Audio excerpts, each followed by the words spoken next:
Good morning बच्चों। आज हम पढ़ेंगे केंद्रीकरण का सिद्धांत। देखो, फेयोल ने प्रबंध के कुछ महत्वपूर्ण 14 सिद्धांतों का वर्णन किया है। उनमें से हम काफी सारे सिद्धांत पढ़ चुके हैं। आदेश की एकता का सिद्धांत, निर्देशन की एकता का सिद्धांत, श्रम विभाजन का सिद्धांत, सामूहिक हितों के लिए व्यक्तिगत हितों के त्याग का सिद्धांत। अब इस क्रम में आगे आता है, सिद्धांतों के क्रम में है केंद्रीकरण और विकेंद्रीकरण का सिद्धांत। देखो, केंद्रीकरण और विकेंद्रीकरण का सिद्धांत क्या कहता है।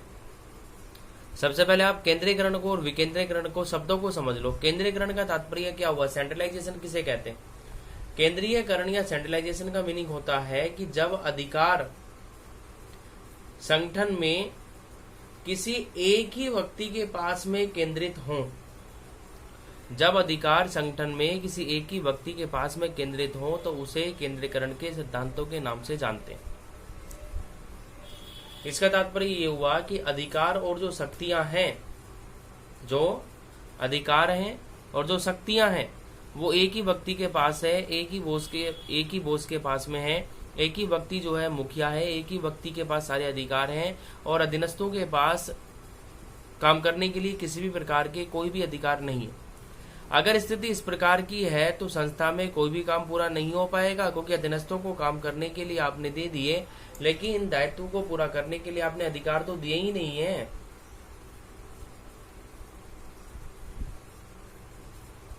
तो उन दायित्वों को निभाएगा कौन, उन दायित्वों को पूरा करेंगे कैसे। दायित्वों को पूरा करने के लिए आपको अधिकारों की भी आवश्यकता होती है। अधिकार आपके पास में है ही नहीं। क्यों? क्योंकि अधिकार एक ही मुखिया, एक ही व्यक्ति के पास है और उसने अधिकार अभी विभाजित नहीं किया। अधिकारों का अभी प्रत्यायोजन हुआ नहीं है। तो इसे बोलते हैं केंद्रीकरण, सेंट्रलाइजेशन। और दूसरी इसकी विपरीत स्थिति है जिसको बोलते हैं विकेंद्रीकरण। विकेंद्रीकरण की स्थिति का तात्पर्य क्या होगा। विकेंद्रीकरण की स्थिति का तात्पर्य ये हुआ कि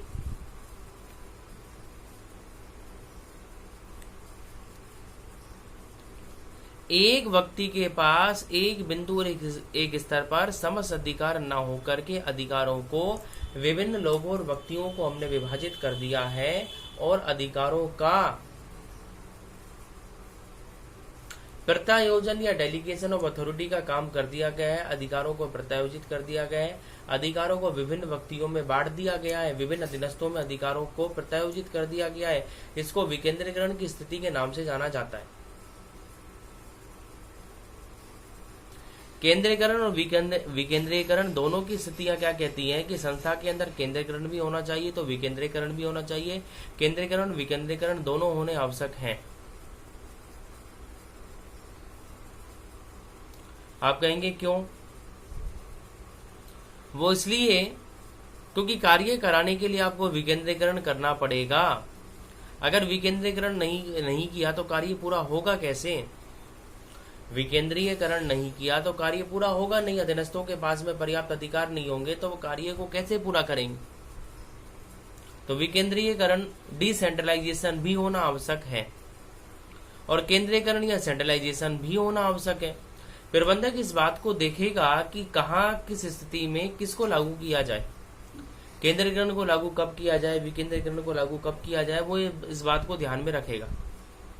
केंद्रीकरण को लागू कब किया जाता है, जब संस्था के अंदर नियंत्रण कमजोर हो रहा हो, नियंत्रण जो है वो ढीला हो रहा हो, संस्था में लापरवाहियों की स्थिति देखी जा रही हो, अनुशासन कमजोर हो रहा है, तो उस स्थिति में केंद्रीकरण को लागू कर देते हैं।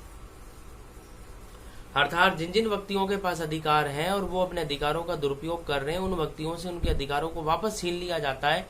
वापस बॉस अधिकारों को प्राप्त कर लेता है।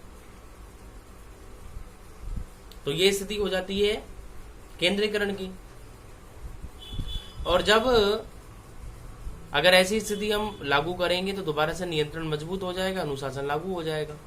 और दूसरी स्थिति होती है विकेंद्रीकरण की। विकेंद्रीकरण की स्थिति इससे अपोजिट, विपरीत है। इसमें क्या होगा कि जब अधिकारी को ये लगेगा कि संस्था में कर्मचारी और अधीनस्थों के पास में काम करने के लिए पर्याप्त अधिकार नहीं है,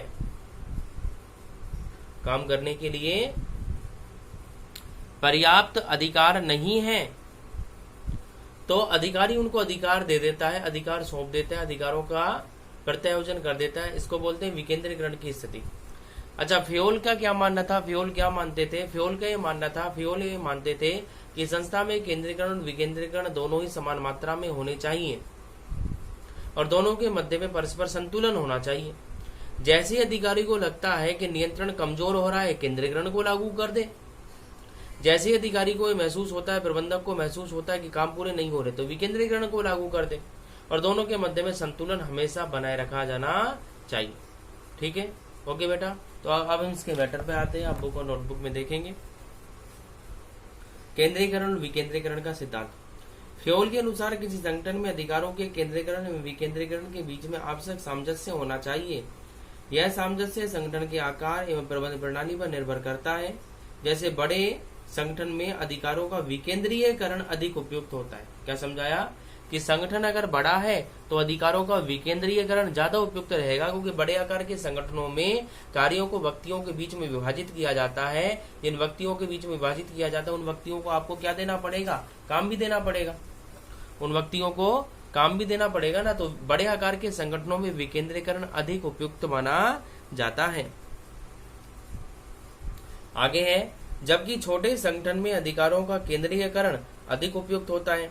बड़े संगठन में अधिकारों का केंद्रीकरण का निर्णय लेते समय संगठन के व्यापक हितों, कर्मचारियों की भावनाओं, कार्य की प्रकृति इत्यादि बातों पर विचार किया जाना चाहिए, जिससे प्रबंध के प्रत्येक स्तर पर उचित अधिकारों का भारार्पण हो सके। जिससे कि क्या हो सके? प्रबंध के प्रत्येक स्तर पर क्या हो सके? उचित अधिकारों का भारार्पण हो सके।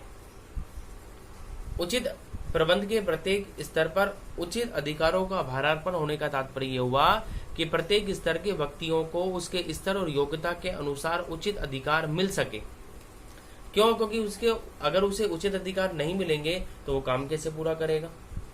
उचित अधिकार नहीं मिलेंगे तो वो काम पूरा नहीं कर पाएगा। तो कार्य को पूरा करने के लिए अधिकारों की मात्रा होनी चाहिए, पर्याप्त मात्रा में अधिकार होने चाहिए। जितने अधिकारों की आवश्यकता है उतने अधिकार होने चाहिए, तभी कार्य पूरे हो सकते हैं। तो विकेंद्रीकरण भी आवश्यक है, तो केंद्रीकरण भी आवश्यक है, क्योंकि बिना केंद्रीकरण के अनुशासन का सिद्धांत लागू नहीं हो पाता है। ठीक है बेटा, तो ये आपका सिद्धांत कौन सा पूरा हो गया?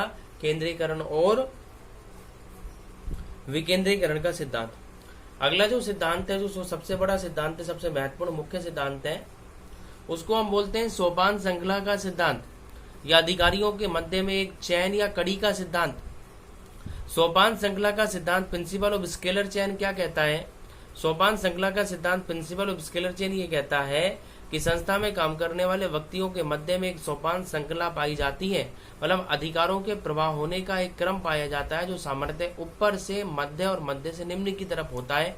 तो अधिकारों के प्रवाह होने का जो क्रम है वो ऊपर से निम्न की तरफ, उच्च से निम्न की तरफ पाया जाता है। ठीक है, इसे ही सोपान श्रृंखला के नाम से जानते हैं।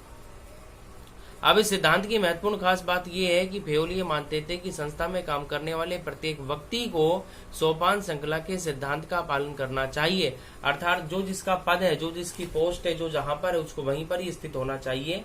और जब वो बात करेगा दूसरे व्यक्तियों से तो अपने पद को ध्यान में रखेगा, और पद को ध्यान में रखते हुए उसे कम्युनिकेशन या संप्रेषण करना चाहिए। ऐसा नहीं है कि मन में जिससे उसकी इच्छा बात करने की, उस व्यक्ति के पास में जाकर के वो बात कर सकता है। जैसे श्रमिक सीधे ही मालिक के पास में, एमडी और चेयरमैन के पास में जा सकते हैं, नहीं, वो खुद से ऊपर आने वाले व्यक्ति से ही बातचीत कर सकता है। इसी को सोपान श्रृंखला कहते हैं।